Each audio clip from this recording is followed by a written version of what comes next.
या देशामध्ये शिक्षण आणि आरोग्य हे पूर्णपणे खाजगीकरण करून देशाच्या जनतेला लुटण्याचं काम अदानी अंबानीच्या नावावर देशाचे पंतप्रधान नरेंद्र मोदी साहेब करू लागलेले आहेत। परवाच्या नीटच्या परीक्षेला 22 लाख विद्यार्थी बसले। 2 वर्ष अपार श्रम करून कोचिंग क्लासेस लावून परीक्षा होणार या आनंदामध्ये मुलं असताना पेपर फोडण्यात आलं आणि हे परीक्षेचं पेपर लीक होण्याकरता मी जाहीर आरोप करत आहे। या देशाचे शिक्षण मंत्री धर्मेंद्र प्रधान आणि त्यांची व्यवस्था ही पूर्णपणे लीक केलेली आहे। त्यामुळं 22 लाख विद्यार्थ्यांच्या परीक्षा होऊ शकले नाही। जवळजवळ 22 विद्यार्थी आत्महत्या केले। म्हणून अमेरिकेमध्ये राहणारा महाराष्ट्रातला एक बहादर अजित दीपके याने सुप्रीम कोर्टाच्या न्यायाधीशाचा शब्द प्रत्यक्षात त्यांनी उदाहरणामध्ये आणून मोबाईलवरनं 2 कोटी लोकांना संघटित केलं आणि ही शिक्षण व्यवस्था बदलल्याशिवाय आणि प्रत्येक गरिबांना मोफत शिक्षण मिळाल्याशिवाय मी आंदोलन थांबवणार असं सांगितलं। पार्लमेंटवर जाणाऱ्या मोर्चामध्ये परवाच्या 20 जुलैला लाठ्या काठ्या पाण्याचे फवारे अश्रूचे गोळीबार जवळजवळ 1000 लहान विद्यार्थी 18 ते 25 वयातले जखमी झालेले आहेत। जंतर मंतरचे 4 रस्ते लाखो विद्यार्थी देश स्वतंत्र झाल्यापासून इतका मोठा मोर्चा कधी तरुणाचा निघालेला नाही।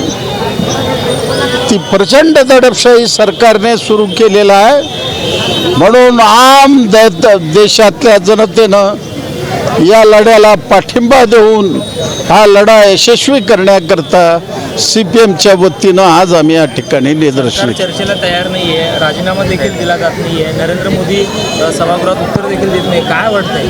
आता असं आहे, देशाचे पंतप्रधान हे RSSचे आहेत। RSS हिटलर प्रवृत्तीचा आहे, मुसोलिनीच्या प्रवृत्तीचा आहे। ते कधी मागण्या मान्य करत नाहीत, कधी चर्चा करत नाही। दिल्लीमध्ये शेतकऱ्यांचं 1 वर्ष आंदोलन झालं, 750 शेतकरी शहीद झाले, तरी त्यांच्याशी वाटाघाटी केलं नाही, एकतर्फी निर्णय घेतलं।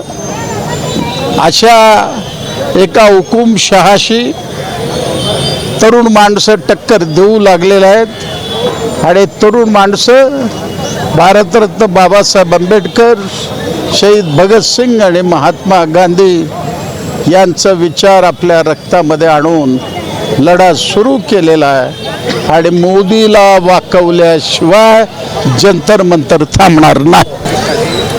आज या ठिकाणी दिल्ली येथील जंतर मंतरवर झालेल्या आंदोलकावर जे लाठीचार्ज झालेला आहे, त्या अमानुष लाठीचार्जच्या विरोधात आम्ही या ठिकाणी निषेध व्यक्त केलेला आहे। ज्या पद्धतीनं विद्यार्थी या देशाच्या भवितव्यासाठी, शिक्षण व्यवस्था सुधारण्यासाठी ते लढत आहेत, अशा निष्पाप विद्यार्थ्यांवरती केंद्र सरकार जाणीवपूर्वक दिल्ली पोलीस प्रशासनाकडून त्यांच्यावरती हल्ले केलेले हे अत्यंत निंदाजनक बाब आहे। म्हणूनच आज पहिल्या टप्प्यातलं आंदोलन आम्ही अतिशय शांततेत आमचा निषेध या ठिकाणी नोंदवलेला आहे। यापुढचं आंदोलन हे अतिशय तीव्र स्वरूपात आणि उग्र स्वरूपात असेल। मला सरकारला एवढंच विचारायचं आहे, जेव्हा या देशातले आपले माजी पंतप्रधान लाल बहादूर शास्त्री रेल्वे मंत्री असताना एक छोटासा रेल्वेचा अपघात झाला आणि तात्काळ त्या ठिकाणी त्यांनी राजीनामा दिला होता। परंतु याच देशामध्ये कित्येक विद्यार्थी 21 विद्यार्थ्यांनी आपला जीव दगावलाय, ते बळी गेलेले आहेत, तरी सुद्धा धर्मेंद्र प्रधान राजीनामा देत नाहीत. ही गेंड्याची कातडी असणारं सरकार आहे. त्यांना त्या सत्तेवर बसण्याचा नैतिक अधिकार नाही आहे. म्हणून जोपर्यंत धर्मेंद्र प्रधान या देशामध्ये राजीनामा देणार नाहीत तोपर्यंत संबंध देशभर आमचं आंदोलन हे चालूच राहील. आज या ठिकाणी आपण दिल्लीमध्ये जो अनुवंश लाठीचार्ज त्या ठिकाणी झालेला आहे त्याचा निषेध म्हणून या ठिकाणी मार्क्सवादी कम्युनिस्ट पक्षाच्या वतीनं आंदोलन उभं केलं होतं. आपण बघितलं कशा पद्धतीने नीट विद्यार्थी या दिल्लीमध्ये भांडत आहेत. त्यांची एकच मागणी आहे की या देशाचे शिक्षण मंत्री धर्मेंद्र प्रधान हे राजीनामा दिला पाहिजे म्हणून त्यांची मागणी होती. ती मागणी घेऊन आपण या ठिकाणी बसलेलो आहोत. आज आपण या ठिकाणी शांततेच्या मार्गाने या ठिकाणी आंदोलन केलं. भविष्य काळामध्ये जर आंदोलन नाही घेतलं, त्यांचा राजीनामा नाही घेतलं तर तीव्र आंदोलन सोलापुरामध्ये होईल अशी सर्वांना माझी या ठिकाणी विनंती आहे. हे आहे दक्षिण सोलापूर तालुक्यातील वळसंग. इतिहासाची समृद्ध परंपरा आणि उज्ज्वल भविष्याची नवी दिशा. प्रगतशील आणि वेगाने विकसित होणारे गाव वळसंग. कुरनूर धरणाच्या सानिध्यात निसर्गरम्य वातावरणात वसलेले वळसंग. सोलापूर पासून फक्त 12 ते 15 मिनिटे, अक्कलकोट पासून फक्त 12 ते 15 मिनिटे आणि रेणनगर पासून केवळ 7 ते 8 मिनिटे अंतरावर सोलापूर अक्कलकोट महामार्गावरील उड्डाणपूल आणि वेगवान महामार्गाच्या थेट संपर्कात असलेले वळसंग. महामार्गावरून थेट वळसंगला सोलापूर अक्कलकोट गुलबर्गा महामार्ग, मोहोळ मंद्रुप वळसंग रिंग रूट, मुंबई पुणे हैदराबाद महामार्ग आणि सुरत चेन्नई ग्रीनफील्ड एक्सप्रेस अशा एकापेक्षा जास्त महामार्गाने वेढलेले गाव म्हणजे आपलं वळसंग. वळसंग हे आता महाराष्ट्राच्या नकाशावर नव्या विकासाचे केंद्र बनले आहे. वळसंगमध्ये आहेत प्रसिद्ध मंदिरे, सोलार हब, टोलनाका, जवळच आहे कुरनूर धरणाचे ताजे पाणी आणि निसर्ग सौंदर्य आणि विविध ठिकाणी आकर्षक हॉटेल्स व ढाबे सुद्धा. प्रवासात थकलेल्या प्रवाशांसाठी स्वादिष्ट जेवण, आराम, ताजेतवाने आणि प्रदूषणमुक्त वातावरण. वळसंग हे केवळ गाव नाही, एक उत्कृष्ट थांबा आहे, एक संधी आहे, एक भविष्य आहे. वळसंग ऐतिहासिक वारसा, आधुनिक कनेक्टिव्हिटी आणि उद्याच्या विकासाची हमी. सोलापूर जिल्ह्याचा अभिमान आणि महाराष्ट्राचा गौरव. वळसंग.